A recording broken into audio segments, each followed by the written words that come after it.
സാറേ, ഈ കാവിൽ ജോണിയുടെ ഓഫീസ് ഇത് തന്നെയാണോ?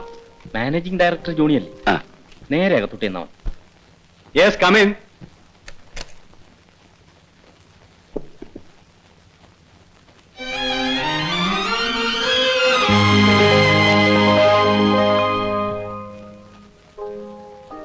നിങ്ങൾ വയ്ക്കും, ഞാൻ വിളിപ്പിക്കാം. Yes sir. എടാ അളിയാ, നീ എവിടെയായിരുന്നു ഇത്രയും കാലം? വാ വാ വാടാ.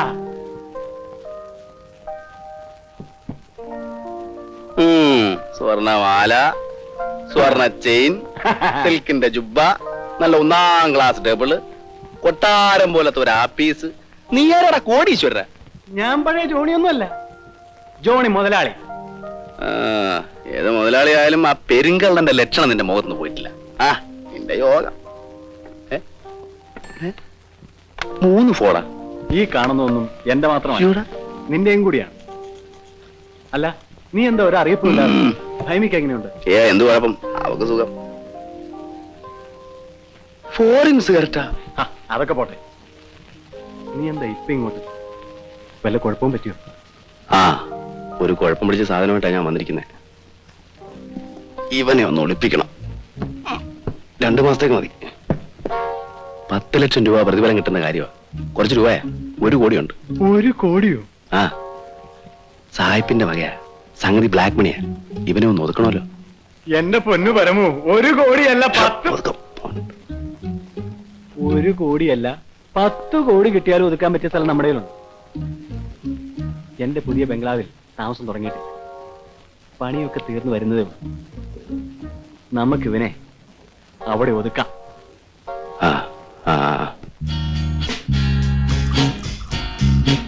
എടാ പരമുവേ, നീ അറിയോ ദേവേന്ദ്രന്റെ മകൻ കൊച്ചാപ്പിയെ? എനിക്കറിയത്തില്ല. ഞാനും അറിയത്തില്ല. പക്ഷെ ആ നാറ് വിചാരിച്ചാ പോലും ആ രൂപ കണ്ടുപിടിക്കാൻ ഒക്കത്തില്ല. പിന്നല്ലേ ഇൻകം ടാക്സ്. ജോണി, ഞാൻ പോന്നു. സമയം പോയി. ഞാൻ ഇന്നലെ സായിപ്പ് മേടിക്കും. എവിടെപ്പാ? സംഗതി ഒന്നും ആയിട്ടില്ല.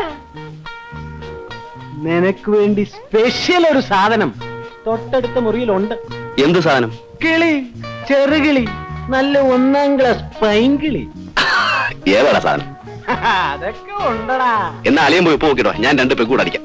അയ്യോ, ഞാൻ ഉപ്പൊക്കെ ഒത്തിരി നോക്കിയതാ.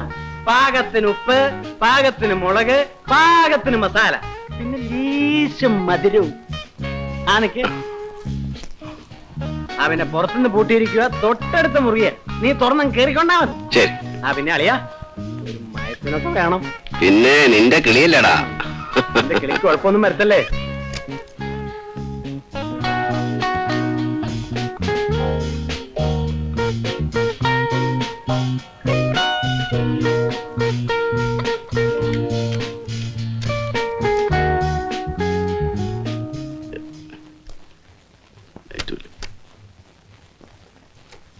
മോളെ, പൊന്നുമോളെ, എന്നാ മിണ്ടുകല്ലേ?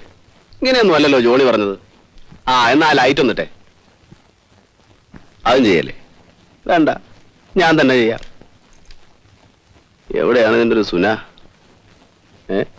എന്റെ ഭഗവാനെ.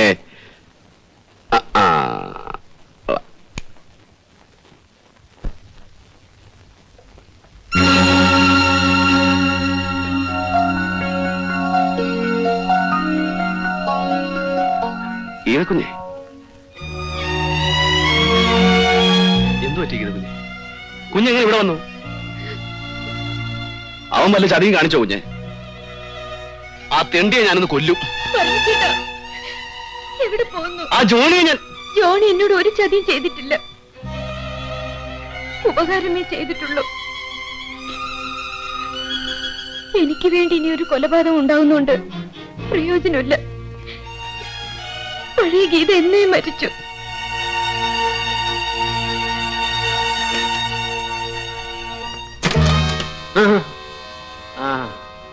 നീ ആയിരുന്നു ഇത്ര പെട്ടെന്ന് കഴിഞ്ഞോളാളിയാ? എന്ത് പറ്റിയടാ?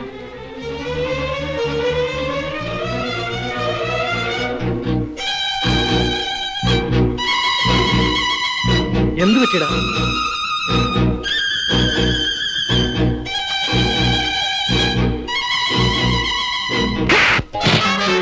ശവത്തെ കുത്തുന്ന തെണ്ടി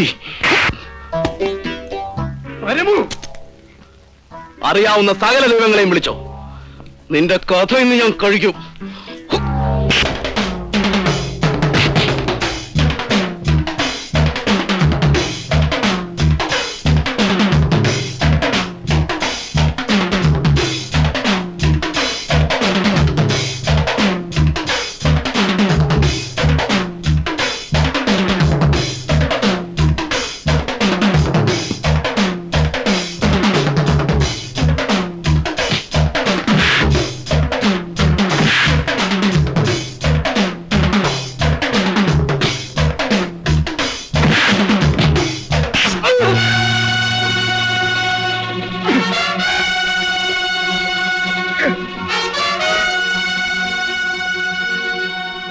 എന്തടാ മടിച്ചു വെക്കുന്നത്?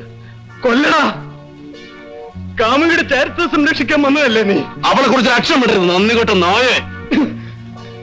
എനിക്കൊരു അവളോട് നന്ദി കാണിക്കേണ്ട ആവശ്യമില്ലടാ.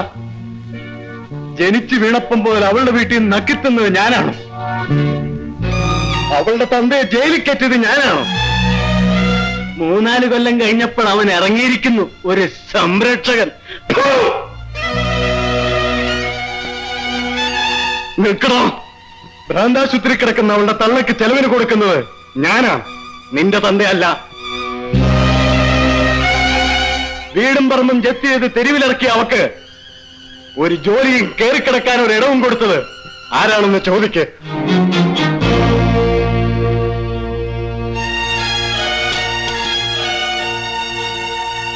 ഞാനൊരു ബിസിനസ്സുകാരനാണടാ. കാശ് കൊടുത്തെങ്കിൽ അത് മുതലാക്കാനും എനിക്കറിയാം. നിന്നെ ഞാൻ വെറുതെ വിടില്ലടാ.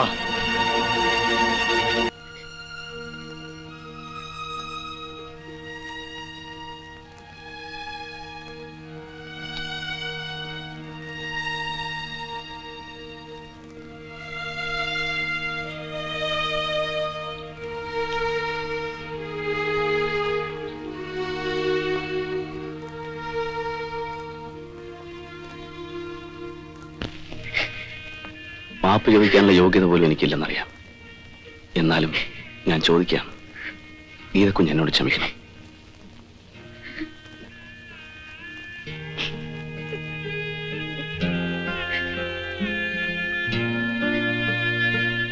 കുഞ്ഞിത് വെച്ചോളൂ.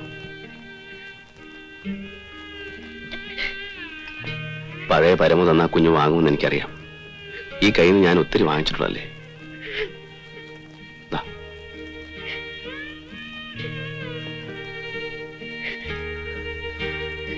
നീ ആ തുണിക്കട ജോലിക്ക് പോകണ്ട. കുറച്ച് പണം അമ്മയ്ക്ക് അയച്ചു കൊടുക്കണം.